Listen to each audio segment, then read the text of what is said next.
Hello बच्चों, कैसे हो आप लोग। तो सबसे पहले हम आप सभी लोगों को एक बड़ा वाला थैंक्स कहना चाहते हैं, क्योंकि आप लोगों ने इतनी जल्दी मेरा जो 100 सब्सक्राइबर है वो आप लोगों ने कंप्लीट करवा दिए। एंड इसके लिए मैं आप लोगों को दिल से और बहुत ज़्यादा मैं खुश हूँ, और आपको मैं इस चीज़ के लिए दिल से थैंक यू कहना चाहता हूँ। ठीक है, आप लोगों के सपोर्ट के बिना ये चीज़ें पॉसिबल नहीं थी। ठीक है, और मैं चाहता हूँ कि आगे भी आप लोग इसी तरह से मेरी वीडियो पर सपोर्ट करें। ठीक है, और ज़्यादा से ज़्यादा आप शेयर कीजिए, ताकि जो हमारा चैनल है ये भी जल्दी से ग्रो कर सके। ठीक है, और हम लोग यहाँ पे आज जो हमारा क्लास 9th का पिछली वीडियो में हमने देखा था कि वहाँ पे हम लोग difference between animal cell and plant cell देखा था।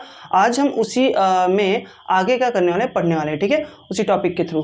ठीक है, जो आपका टॉपिक था क्या, cell the fundamental unit of life. ठीक है, सेल वो जो टॉपिक था उसी टॉपिक में हम लोग आज आगे पढ़ने वाले हैं। और आज हम लोग इस टॉपिक में देखेंगे कि क्या होता है cell organelles, and cell organelles कितने टाइप के होते हैं, क्या क्या होते हैं, उन सभी चीज़ों के बारे में पढ़ेंगे। और फिर हम उसके बाद में जो हमारा फर्स्ट सेल ऑर्गेनेल्स, मतलब हम कह सकते हैं जो कंपोनेंट ऑफ सेल, जो कि एक सेल का जो एक भाग होता है, जो कि क्या है, सेल वॉल। ठीक है, इसके बारे में हम लोग क्या करेंगे, एक डिटेल स्टडी करेंगे। ठीक है, इस वीडियो में। तो चलिए आप लोगों का टाइम वेस्ट ना करते हुए जल्दी से क्या करते हैं, वीडियो को शुरू करते हैं। एंड फिर से एक बार आप सभी लोगों के लिए मैं थैंक्स करता हूं। ठीक है, और आप सभी का बहुत बहुत धन्यवाद मेरा सबसे पहले 100 सब्सक्राइबर कंप्लीट करवाने के लिए। ठीक है, चलिए अच्छा वीडियो को शुरू करते हैं। तो यहाँ पे देखिए हमने लिखा है क्या कि पार्ट ऑफ सेल और सेल ऑर्गेनेल्स। ठीक है, मतलब ये पहले से हम लोग लिख के रखते हैं ताकि आपका टाइम ज़्यादा ना हो ले सके, और अगर एक एक करके ऐसे लिखते रहेंगे तो वीडियो काफ़ी लंबी हो जाती है। ठीक है, सो इसलिए पहले से हम लोग लिख लेते हैं ताकि ज़्यादा वीडियो लॉन्ग ना हो सके। ठीक है, देखिए इसमें पार्ट ऑफ सेल मतलब जो सेल है उसके क्या क्या पार्ट होते हैं, या फिर सेल जो है वो किन किन चीज़ों से मिलकर बना हुआ है। ठीक है, ये चीज़ है। या फिर हम कह रहे हैं सेल ऑर्गेनेल्स। सेल ऑर्गेनेल्स क्या होता है, पिछली वीडियो में शायद हमने आपको बताया था इसके बारे में कि सेल ऑर्गेनेल्स क्या होते हैं। द स्मॉलेस्ट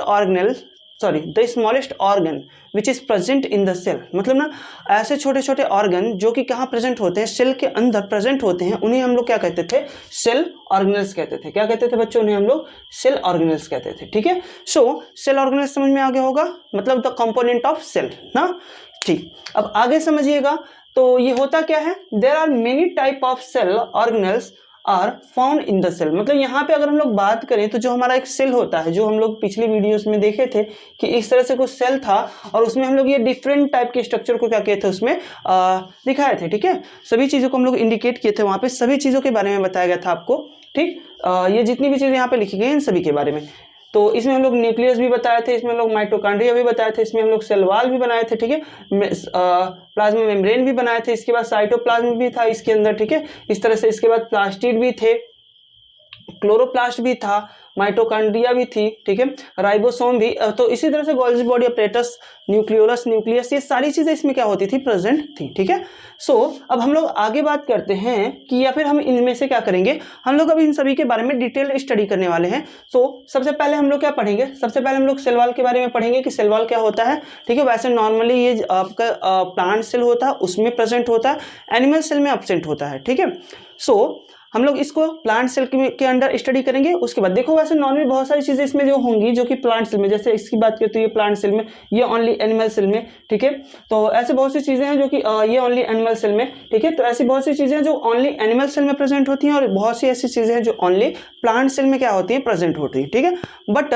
हम यहाँ पे सबके बारे में डिटेल स्टडी करेंगे, टॉपिक वाइज टॉपिक। ठीक है, जैसे आज की वीडियो में हम लोग बताए थे आपको कि इसमें हम लोग सेल वॉल की स्टडी करने वाले डिटेल में। ठीक है, सो उसी तरह से तो सबसे पहले हम लोग सेल वॉल की स्टडी करेंगे, आज की वीडियो इसी पे होने वाली है। ठीक है, नेक्स्ट जो टॉपिक होगा वो हमारा होगा सेल मेम्ब्रेन या प्लाज्मा मेम्ब्रेन जिसको कहते हैं। इसमें हम लोग सारी चीजों को पढ़ेंगे, क्या होता है प्लाज्मा फ्लूइड मोज़ेक मॉडल, या फिर क्या होता है आपका मतलब सारी चीज़ें इसके बारे में लोग क्या करेंगे, उसमें डिटेल स्टडी करेंगे आने वाली वीडियोस में। उसी तरह से साइटोप्लाज्म के बारे में भी पढ़ेंगे कि साइटोप्लाज्म क्या होता है, प्लास्टिड के बारे में पढ़ेंगे, प्लास्टिड क्या है, क्लोरोप्लास्ट के बारे में पढ़ेंगे, टाइप ऑफ क्लोरोप्लास्ट या फिर टाइप ऑफ क्लोरोप्लास्ट, या फिर और कैसे कैसे कौन से क्लोरोप्लास्ट होते हैं। ठीक है, इन सभी चीज़ों के बारे में पढ़ेंगे। उसके बाद माइटोकॉन्ड्रिया। ठीक है, माइटोकॉन्ड्रिया के बारे में हम लोग पढ़ेंगे कि माइटोकॉन्ड्रिया में क्या होता है, क्या क्या चीज़ें होती हैं, ये सारी चीज़ों को। फिर हम लोग पढ़ेंगे राइबोसोम के बारे में कि राइबोसोम क्या होते हैं, कैसे होते हैं, कौन कौन से टाइप के राइबोसोम होते हैं। जैसे आप लोग जानते होंगे 70S type and 80S type, तो उसको यस टाइप कहते क्यों ही, ये सारी चीज़ हम लोग आगे अपनी आने वाली वीडियोज़ में क्या करने वाले हैं, स्टडी करने वाले हैं, डिटेल स्टडी। ठीक है, और वीडियोस थोड़ी सी लेट हो जाती है हमारी आने में, बट अब से हम ट्राई करेंगे, कोशिश करेंगे कि आने वाली वीडियो जल्दी जल्दी लाया करें, ठीक है। सो आगे देखिएगा यहाँ पर थोड़ी सी गोल्जी बॉडी के बारे में भी हम लोग क्या करेंगे, गोल्जी अपरेटस या गोल्जी बॉडी, जिसकी खोज किसने की थी बच्चों, कैमिलियो गोल्जी ने की थी, ठीक है। इसके बारे में भी हम लोग क्या करेंगे, डिटेल स्टडी में पढ़ेंगे। फिर उसके बाद हम लोग न्यूक्लियस के बारे में पढ़ेंगे। न्यूक्लियस के बाद में लाइसोसोम, सुसाइडल बैग जिसको कहा जाता है, उसके बारे में भी हम लोग स्टडी करेंगे, ठीक है। फिर इन सब के टॉपिक के बाद भी आपका एक टॉपिक और रह जाता है सेल डिवीजन। सेल डिवीजन के बारे में भी हम बच्चों यहाँ पे डिटेल्ड स्टडी में क्या करेंगे, उन सभी चीजों के बारे में पढ़ेंगे। समझ में आ गया, ठीक है। सो ये तो सारी चीजें हो गई कि क्या होते हैं सेल ऑर्गेनेल्स। ये सभी क्या थे, आपके सेल ऑर्गेनेल्स कहलाते थे। और ये सभी क्या है, आपके सेल ऑर्गेनेल्स हैं जो कि एक सेल में क्या होते हैं, प्रेजेंट होते हैं, ठीक है। सो अब अगर हम लोग आगे बात करें कि इसमें से जो हम लोग सबका सबसे पहला सेल ऑर्गेनेल है सेल वॉल, अगर हम इसकी बात करें तो इन सभी कंपोनेंट्स में से जो सबसे पहला कंपोनेंट है हमारा सेल वॉल, हम उसको क्या करेंगे, यहाँ पे सबसे पहले बच्चों स्टडी करेंगे। यहाँ पे देखेंगे अगर हम लोग सेल वॉल क्या होती है, तो जो सेल वॉल होती है ये होती है the outermost covering of plant cell, ठीक है। मींस हम लोग अगर प्लांट सेल की बात करें तो इसमें जो सबसे आउटर मोस्ट कवरिंग होती है, एनिमल सेल में नहीं होती बच्चों, ठीक है, प्लांट सेल में होती है। अब ऐसा क्यों है, आपको एक तो पिछला एग्जांपल दिए थे इसके बारे में कि सपोज करो आप कहीं पे अगर मार्केट में जा रहे हो, ठीक है, और वहां पे आपको ढेर सारे सामान खरीदने हैं, ठीक है, और आपने ढेर सारा सामान खरीदा और उस सामान में आपको क्या किया, जो दुकानदार था, जो शॉपकीपर है, उसने आपको क्या किया कि एक प्लास्टिक ली पतली सी और उस प्लास्टिक में आपको सारे सामान भर के दे दिए। तो उस जो सामान था उसका स्ट्रेंथ कितना होगा, हम कह रहे कि आपने 5 किलो की थैली ली, उसमें आपने 6 किलो सामान डाल दिया, बट उसमें आप सामान और ज्यादा बढ़ाते जाओ, मतलब 7 किलो 8 किलो। हम कह रहे हैं कि जैसे जैसे उसमें आप क्या करोगे, चीजों को बढ़ाओगे, एक समय ऐसा आएगा कि जब वो थैली क्या हो जाएगी, फट जाएगी, ठीक है, जो प्लास्टिक आपने लिया था वो क्या हो जाएगा, रैप्चर हो जाएगा। यहाँ पे भी क्या होता है, जो प्लांट सेल होते हैं, प्लांट सेल में जो सेल की साइज होती है बच्चों वो काफी लार्ज होती है, ठीक है, उसमें एक बड़ा सा वैक्यूल पाया जाता है, बीच में सेंटर लोकेटेड वैक्यूल होता है जो कि काफी बड़ा होता है। और ये सभी क्या करते हैं, प्रेशर बनाते हैं किस पे, प्लाज्मा मेम्ब्रेन पे, ठीक है। प्लाज्मा मेम्ब्रेन अगर अकेली होती तो वो क्या हो सकती थी, फट सकती थी, जिससे कि पूरा का पूरा सेल क्या होता था, डाई कर सकता था, ठीक है। इसको मेंटेन करने के लिए इसमें क्या होता है, एक अलग सी लेयर प्रेजेंट होती है जिसको हम लोग क्या कहते हैं, सबसे आउटर मोस्ट कवरिंग होती है सेल की, जिसको हम लोग क्या कहते हैं बच्चों, सेल वॉल कहते हैं, ठीक है। अगर हम लोग देखें तो इज कॉल्ड सेल वॉल, हम लोग उसको क्या कहते हैं, सेल वॉल कहते हैं। It is made up of cellulose, मतलब ये किसका बना होता है बच्चों, सेलुलोज होता है। अब सेलुलोज क्या होता है इसके बारे में हम लोग समझ लेते हैं, ठीक है। अगर हम लोग बात करें किसकी बच्चों, सेलुलोज की, तो आप यहां पे समझ लीजिए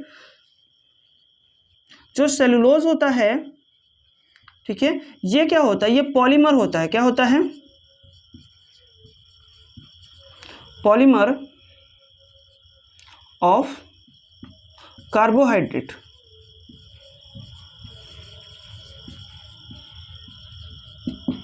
या पॉलीसेकेराइड कह सकते हैं। जो पॉलीसेकेराइड जो होता है उसका जब हम लोग क्या करते हैं, पॉलीसेकेराइड जो होते हैं, जैसे आप लोग जानते होंगे ग्लूकोज जो है वो मोनोसेकेराइड है, डाइसेकेराइड सुक्रोज होता है, पॉलीसेकेराइड उसके बाद जैसे कार्बोहाइड्रेट हो गया, ठीक है। तो जितने भी पॉलीसेकेराइड होते हैं जब उनका पॉलीमराइजेशन करवा दिया जाए, मतलब और उनके क्या करे जाए, पॉलीसेकेराइड को जोड़ते जाए, ठीक है।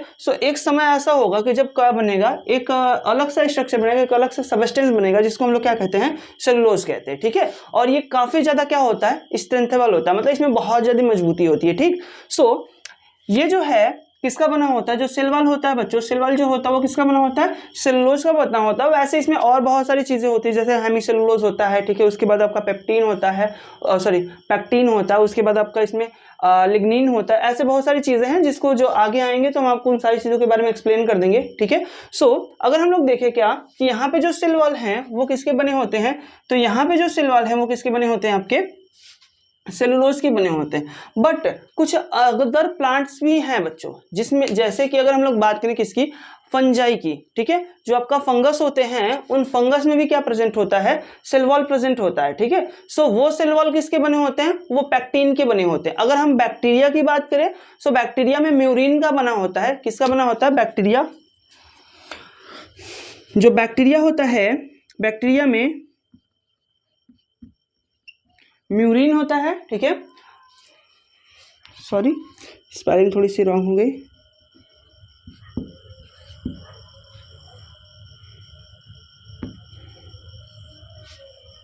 होता है, ठीक है। तो इसमें हमने कहा कि जो बैक्टीरियल सेल होती है, बैक्टीरिया में किसका बना होता है, ये म्यूरिन का बना होता है। म्यूरिन क्या होता है, पेप्टाइडोग्लाइकॉन, ठीक है। पेप्टाइडोग्लाइकॉन क्या होता है, peptidoglycan is the polymerisation of, या फिर हम कह सकते हैं बिल्डिंग ब्लॉक्स ऑफ क्या होता है, एमिनो एसिड, ठीक है। जो एमिनो एसिड के बिल्डिंग ब्लॉक्स होते हैं, ठीक, उसको हम लोग क्या कहते हैं, पेप्टाइडोग्लाइकॉन कहते हैं। मतलब ढेर सारे एमिनो एसिड को हम लोग क्या करते जाए, स्टोर करते जाए, इकट्ठा करते जाए, या एक में जोड़ते जाए, तो एक समय ऐसा आएगा जब हमें एक अलग सा सबस्टेंस मिलेगा जिसको हम लोग म्यूरिन कहेंगे या पेप्टाइडोग्लाइकॉन कहेंगे, ठीक है। या फिर हम उसी को, अगर हम उसको तोड़ेंगे तो वो क्या बन जाएगा, एमिनो एसिड। और एमिनो एसिड क्या होता है, बिल्डिंग ब्लॉक्स ऑफ प्रोटीन, ठीक है। मतलब जो प्रोटीन होते हैं, अगर हम प्रोटीन को जोड़ते जाते हैं तो क्या बनता है, एमिनो एसिड बनता है, ठीक है। सो ये चीजें हमने क्या देखी, ये बैक्टीरिया के लिए। और फिर उसके बाद अगर हम लोग बात करें किसकी,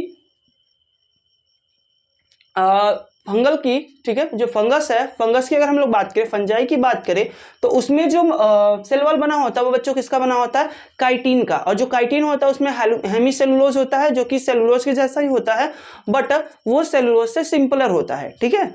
और उसमें होता है क्या, आपका पैक्टिन होता है, ठीक है। जो पैक्टिन होता है उसमें क्या होता है, ये एक स्टिकी मतलब जैसे चिपचिपा सा, जैसे जेली और जेम लाइक, ठीक है, क्या होता है, सबस्टेंस होता है, या फिर हम कह सकते हैं पॉलीसेक्राइड ही होता है। ये भी एक तरह का क्या है, पैक्टिन क्या है, ये भी एक तरह का पॉलीसेक्राइड है, बट वो क्या होता है, थोड़ा सा चिपचिपा या स्टिकी होता है। आप इन चीज़ों को नोट कर सकते हो, जो हम बोल रहे हैं। अगर आप लोग कॉपी और पेन लेकर बैठे हो तो आप इसको नोट्स में ऐसे लिख सकते हो कि पैक्टिन क्या होता है, या फिर हेमीसेलुलोज क्या होता है, या म्यूरिन क्या होता है, पेप्टाइडोग्लाइकॉन क्या होता है, पॉलीसेक्राइड क्या होती है, ये चीज़ें आप नोट कर सकते हो। फिर से हम एक बार रिपीट कर देते हैं आप लोगों के लिए। देखिए, हमने कहा सेलुलोज क्या होता है, ये पॉलीमर होता है, अब किसका, पॉलीसेकेराइड का। मतलब जो पॉलीसेकेराइड को हम लोग क्या करते हैं, और ज्यादा उसको हम लोग जोड़ते जाते हैं तो एक समय ऐसा आता है, एक सबस्टेंस फॉर्म होता है जिसको हम लोग क्या कहते हैं, सेलुलोज कहते हैं, ठीक है। और अगर हम हेमीसेलुलोज की बात करें तो वो इससे सिंपलर होता है, मतलब थोड़े से कम अमाउंट में अगर जोड़ा जाए तो वो क्या बनते हैं, हेमीसेलुलोज बनते हैं। और ढेर सारे हेमीसेलुलोज को जोड़ देंगे तो क्या बनेगा, सेलुलोज बनेगा, ठीक है। फिर उसके बाद हमने कहा क्या, कि जो आपके बैक्टीरिया होते हैं, बैक्टीरिया का जो सेल वॉल होता है वो किसका बना होता है, म्यूरिन यानी कि पेप्टाइडोग्लाइकॉन का बना होता है, ठीक है। जो पेप्टाइडोग्लाइकॉन होते हैं वो किसके बने होते हैं, एमिनो एसिड के। और एमिनो एसिड जो होते हैं वो क्या होते हैं, बिल्डिंग ब्लॉक्स ऑफ प्रोटीन, ठीक है। इतना समझ में आ गया। अब आगे समझिएगा, हमने कहा कि जो आपके फंजाई होते हैं, यानी जो फंगस होते हैं, उनका जो सेल वॉल होता है वो किसका बना होता है, वो काइटिन का बना होता है। काइटिन में क्या होता है, उसमें हेमीसेलुलोज होते हैं एंड प्लस उसमें पैक्टिन होते हैं, ठीक है। काइटिन में हेमीसेलुलोज और पैक्टिन, ठीक। हेमीसेलुलोज क्या है, तो हेमीसेलुलोज अभी हमने आपको बताया कि इसका सिंपलर फॉर्म होता है, ठीक है। और अगर हम लोग बात करें पैक्टिन की, तो पैक्टिन जो होता है वो भी क्या होता है, वो भी एक तरह से कार्बोहाइड्रेट ही है, या फिर हम कह सकते हैं वो भी एक तरह का क्या है, पॉलीसेक्राइड है। बट वो किस फॉर्म में होता है, वो स्टिकी फॉर्म में होता है। मतलब जैसे जेली होता है या जैम होता है, आप उन चीजों को देखे होंगे, उस तरह से स्टिकी फॉर्म में होता है। ग्लू कह सकते हैं, ग्लू लाइक क्या होता है, वो स्टिकी फॉर्म में होता है, थोड़ा सा चिपचिपा होता है, ठीक है। हम उसको क्या कहते हैं, पैक्टिन कहते हैं। तो होप ये सारी चीजें आपको समझ में आई होगी कि जो भी कौन कौन सी चीजों में कैसे कैसे सेल वॉल पाए जाते हैं, ठीक है। फिर से आपका प्लांट में सेलुलोज का, उसके बाद बैक्टीरिया में किसका, म्यूरिन या पेप्टाइडोग्लाइकॉन का, और आपके फंजाई में किसका होता है, आपका काइटिन का, ठीक है। फिर इसके बाद हम लोग नेक्स्ट बात करें, जो हमारा अगला पॉइंट है, ये क्या होता है, प्लांट सेल में ये क्या होता है, एक नॉन लिविंग पार्ट होता है, ठीक है। जैसे कि जो प्लांट सेल है, अगर हम लोग सेल बनाएं प्लांट का इस तरह से, तो ये जो प्लांट सेल है ये सबसे आउटर मोस्ट लेयर होगा क्या, सेल वॉल, उसके अंदर की जो लेयर होगी उसको हम लोग क्या कहेंगे, प्लाज्मा मेम्ब्रेन, ठीक है। तो जो ये आउटर मोस्ट लेयर है ये, ठीक है, ये आउटर मोस्ट लेयर क्या होती है, ये होती है आपकी क्या, नॉन लिविंग, ठीक है। इसमें लिविंग मटेरियल्स नहीं होते, ठीक। इसके अंदर प्लाज्मा मेम्ब्रेन प्रेजेंट होगा, उसके अंदर क्या होगा, जो आपके लिविंग कंटेंट होंगे वो क्या होते हैं, प्रेजेंट होते हैं। मतलब प्रोटोप्लाज्म क्या होगा उसके अंदर पाया जाएगा। बट यहाँ पे बाहर जो ये सेल वॉल है ये कैसा है, नॉन लिविंग है, ठीक है। और आगे कहा जा रहा है इट कंसिस्ट 3 लेयर, मतलब ये कितने लेयर्स को कंसिस्ट करता है, ये 3 लेयर को कंसिस्ट करता है। वैसे अगर हम लोग देखें तो नॉर्मली जो आपका सेल वॉल होता है वो थोड़ा सा थिकेस्ट होता है, ठीक है, in comparison to plasma membrane, ठीक है। प्लाज्मा मेम्ब्रेन की कंपेरिजन में जो आपका सेल वॉल होता है वो कैसा होता है, थोड़ा सा थिक होता है, थोड़ा सा मोटा होता है, ठीक है। यहाँ पे इसलिए कहा जा रहा है कि कितने लेयर्स को कंसिस्ट करता है, ये 3 लेयर्स को कंसिस्ट करता है, ठीक है। और वो 3 लेयर्स कौन कौन से होते हैं, पहला आपका प्राइमरी लेयर होगा, फिर उसके बाद सेकेंडरी लेयर होगा, फिर उसके बाद मिडिल लैमेला होगा, ठीक है। ये सभी क्या होते हैं, ये तीनों लेयर्स उसमें प्रेजेंट होते हैं, ठीक है। अगर हम लोग देखें यहाँ पे स्ट्रक्चर के थ्रू, तो यहाँ पे कहा जा रहा है कि द आउटर मोस्ट लेयर, ठीक है, प्राइमरी लेयर के बारे में बात करें तो मोस्ट आउटर मतलब आउटर मोस्ट लेयर जो होता है उसको हम लोग क्या कहते हैं, प्राइमरी लेयर कहते हैं, ठीक है। प्राइमरी लेयर जो है वो क्या है, मोस्ट आउटर लेयर, मतलब मोस्ट आउटर लेयर मतलब ये जो आप बाहर का एकदम बाहरी लेयर देख रहे हो, ये वाली लेयर, ठीक है, ये वाली लेयर क्या कहलाएगी, हमारी प्राइमरी लेयर। ठीक, इसके जस्ट बीच में क्या प्रेजेंट होता है, मिडिल लैमिला प्रेजेंट होता है बच्चों। ये जो मिडिल लैमिला है, ठीक है, ये primary layer and secondary layer को क्या करती है, जोड़ती है। बट अगर हम लोग देखें तो इसके बीच में भी ये मिडिल लैमिला प्रेजेंट होगी, ठीक है, और ये हो गया हमारा, और ये दोनों कैसे हमारे प्राइमरी लेयर हो गए, ठीक है। ये जो हमारे प्राइमरी वॉल है ये क्या होते हैं, ये दोनों, ठीक है, और इन दोनों के बीच में ये जो प्रेजेंट है ये क्या है, हमारा मिडिल लैमिला। ये जो डॉटेड लाइन से हमने यहाँ पे कुछ फिलअप किए हैं वो हमारा क्या हो जाएगा, मिडिल लैमिला हो जाएगा, ठीक है। फिर इसके बाद देखिएगा आगे, तो ये जो ब्लू इस केस से हमने यहाँ पे जो ब्लू मार्कर से क्या किया, पेंट किया, ये हमारा होता है सेकेंडरी लेयर जो कि प्लाज्मा मेम्ब्रेन। अब इसकी बात करें तो ये हमारा क्या हो जाएगा, प्लाज्मा मेम्ब्रेन, ठीक है, जो कि प्लाज्मा मेम्ब्रेन के जस्ट आउटर साइड पे, मतलब जस्ट आउटर साइड पे क्या होता है, प्रेजेंट होता है, ठीक है। सो यहाँ पे ये सारी चीजें क्या होती है, इस फॉर्म में अरेंज होती हैं। ठीक, फिर से आप लोग स्ट्रक्चर को एक बार फिर से देख लीजिएगा। यहाँ पे ये दोनों प्राइमरी लेयर है और इन दोनों के बीच में ये क्या है, मिडिल लैमिला प्रेजेंट है। उसके बाद हमारा सेकेंडरी वॉल है, ठीक है, मतलब जो सेकेंडरी लेयर है उसकी हम लोग बात कर रहे थे, ठीक है।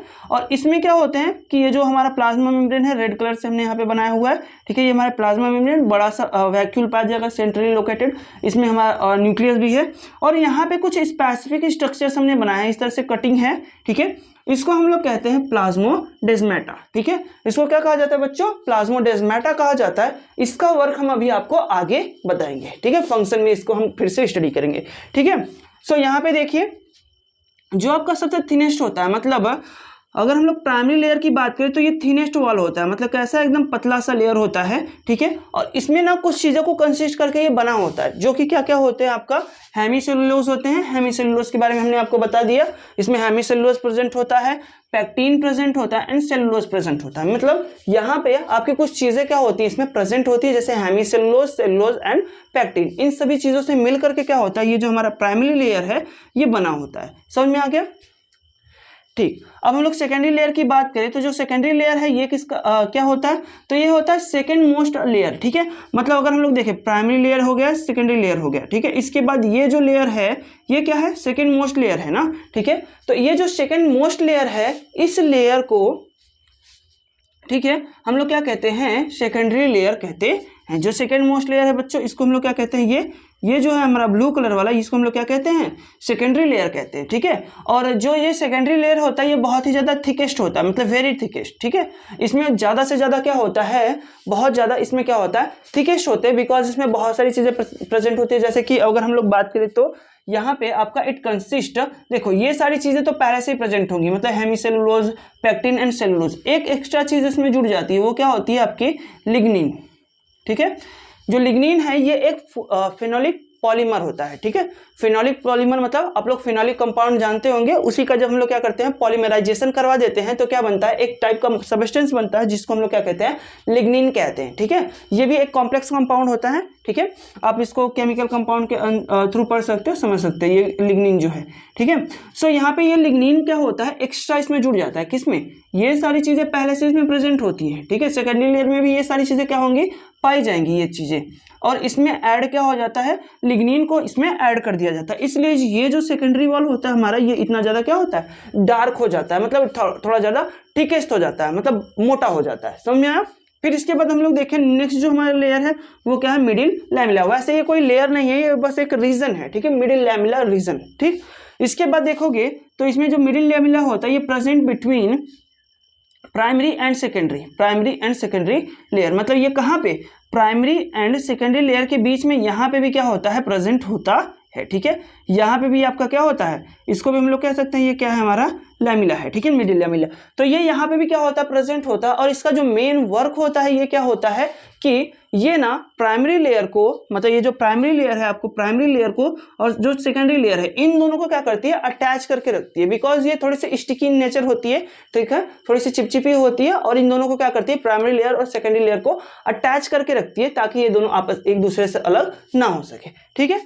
और ये कंसिस्ट किन किन चीज़ों को करता है, तो यहाँ पे देखोगे हम लोग कह रहे थे इट कंसिस्ट कैल्शियम, मतलब इसमें कैल्शियम प्रेजेंट होते हैं एंड क्या होता है मैग्नीशियम प्रेजेंट होते हैं, ठीक है। मतलब ये कैल्शियम एंड मैग्नीशियम से मिल करके बना होता है, और जो इसका मेन फंक्शन होता है वो क्या होता है, ज्वाइंट करता है ये किसको, प्राइमरी एंड सेकेंडरी वॉल को आपस में क्या करता है, चिपका करके रखता है या पकड़ करके होल्ड करके रखता है। समझ में आया, ये इनको छूटने नहीं देता, ठीक है बच्चों।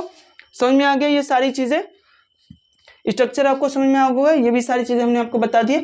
अब हम लोग चलते हैं इसके फंक्शन की तरफ, ठीक है। सो अगर हम लोग फंक्शन की बात करें तो यहाँ पर सबसे पहले जो फंक्शन होगा वो हमारा यही होगा कि it provides the support to the cell. मतलब ये क्या करता है, जो अगर हम लोग बात करें तो ये जो इतना लेयर है, ये ब्लू कलर से लेकर के ये ब्लैक कलर का लेयर, ये इतना मोटा क्या कह रहा है, हम लोग इसको सेल वॉल कह रहे हैं। क्या कह रहे हैं बच्चों, इसको सेल वॉल कह रहे हैं। तो ये जो सेल वॉल का लेयर है मोटा सा, ये क्या करता है, ये सपोर्ट प्रोवाइड करता है सेल को। मतलब जो भी प्लांट सेल होती है उसको ये क्या करेंगे, सपोर्ट प्रोवाइड करेंगे, ठीक है। फिर इसके आगे हम लोग देखें, सो दूसरा जो हमारा फंक्शन होगा वो क्या होगा, it protects the cell from pathogen. मतलब जो बाहर से आने वाले जितने भी बैक्टीरियाज हैं, वायरसेस हैं, या फिर जो भी चीजें हैं, अगर हम लोग अपनी बात करें तो हम लोग में हमारा स्किन है, ठीक है, और प्लांट सेल में भी क्या होता है, बार्क और ये कॉर्क ये सभी प्रेजेंट होते हैं, बट कुछ ऐसे सेल होते हैं जो कि डायरेक्टली खुले होते हैं, ठीक है। सो उन सेल्स में अगर सेल वॉल नहीं प्रेजेंट है, ठीक है, सो क्या होगा कि वहां पे जो पैथोजेंस हो, जैसे कि बैक्टीरिया हो गए, ऐसे कोई भी ऑर्गेनिज्म जो कि क्या करते हो, डिजीज को काज करते हो, उन्हें हम लोग क्या कहते हैं, पैथोजेंस कहते हैं, ठीक है। सो ऐसे कोई भी पैथोजेंस जो कि क्या करते हो, इनके अंदर एंटर करके क्या करे, डिजीज काज कर सकते हैं। ये इससे भी क्या करता है, इनका प्रोटेक्ट करता है। समझ में आ गया, जो सेल वॉल है वो सेल प्लांट सेल को क्या करता है, पैथोजेंस से भी प्रोटेक्ट करता है, ठीक है। नेक्स्ट पॉइंट देखिएगा, it help in communication of cell. किसका communication, cell to cell communication. मतलब हमने देखो, अगर यहाँ पे देखो तो हमने एक ये सेल बनाया हुआ है आपका, ठीक है, दूसरा हमने ये सेल बनाया हुआ है, ठीक है, दो सेल यहाँ पे हमने क्या किया, बनाया हुआ है, और इन दोनों ही सेल के बीच में क्या होना चाहिए, कम्युनिकेशन होना चाहिए। मतलब कम्युनिकेशन क्या होता है ये समझो, जैसे हम कह रहे हैं कोई मटेरियल यहाँ पे अगर घट रहा है तो वो क्या कर सकता है, वो इस सेल से क्या कर सकता है, ले सकता है, ठीक है। या फिर जो transportation of different type of nutrients, या फिर हम कह सकते हैं ट्रांसपोर्टेशन ऑफ ऑक्सीजन, या फिर बहुत सारी चीजों का जो ट्रांसपोर्टेशन किया जाता है वो भी इसके थ्रू क्या होता है, किया जाता है, परफॉर्म किया जाता है, ठीक है। मतलब यहाँ से कोई चीज अगर ज्यादा है तो वो क्या करेगा, वो नेक्स्ट सेल तक पहुंचा दिया जाएगा। इसी तरह से यहाँ पे भी है, यहाँ से वो अगले सेल को देगा, वो अगले सेल को, इस तरह से हर सेल एक दूसरे को क्या कर सकते हैं, चीजों को ट्रांसफर कर सकते हैं या कम्युनिकेट कर सकते हैं, ठीक है। समझ में आ गया, ठीक। आगे देखिएगा, प्लाज्मोडेस्माटा का यही वर्क था, ठीक है बच्चों, इसको याद रखिएगा कि प्लाज्मोडेस्माटा क्या होता है, ये है प्लाज्मोडेस्माटा, और ये क्या करता है, कम्युनिकेशन में हेल्प करता है, ठीक है।